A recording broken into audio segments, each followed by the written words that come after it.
होती. आधुनिक काळासोबत बदलत्या प्रवाहासोबत त्याला कसं त्याचा सुंदर मिलाफ करता येईल याविषयी जाणून घेतलं. पण आत्ता ज्या प्रमुख पाहुण्या आपल्या समोर येणार आहेत, आपल्याशी गप्पा मारणार आहेत, त्या आपल्या खूप जवळच्या आहेत. त्याचं कारण असं की आपण नेहमीच सिनेमे पाहता ना?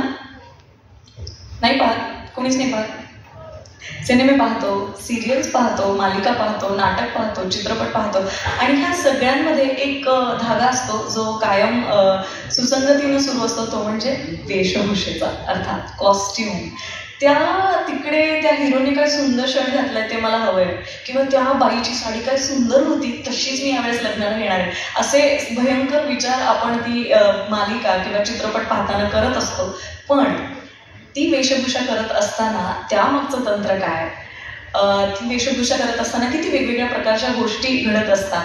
आणि चित्रपट म्हटल्यावर आपल्याला खूप लांबचा कुठला तरी ग्रह वाटत असतो, पण तसं नसून तो किती आपल्या जवळचा आणि त्यातही आपण काहीतरी कमाल करून दाखवू शकतो. अशा अनेक तुमच्या विचारांना प्रश्न सोडणारे आणि त्याचबरोबर तुमच्या प्रश्नांना उत्तर देण्यासाठी मी फारच आनंदी मनाने आपल्या मंचावर आमंत्रित करू इच्छिते, ज्यांनी अखिल भारतीय मराठी चित्रपट महामंडळाच्या वेशभूषा विभागाच्या निवडणुकीत जिंकून गेली 8 वर्ष सातत्याने ते आपली कामगिरी अगदी चोख पद्धतीने बजावत आहेत.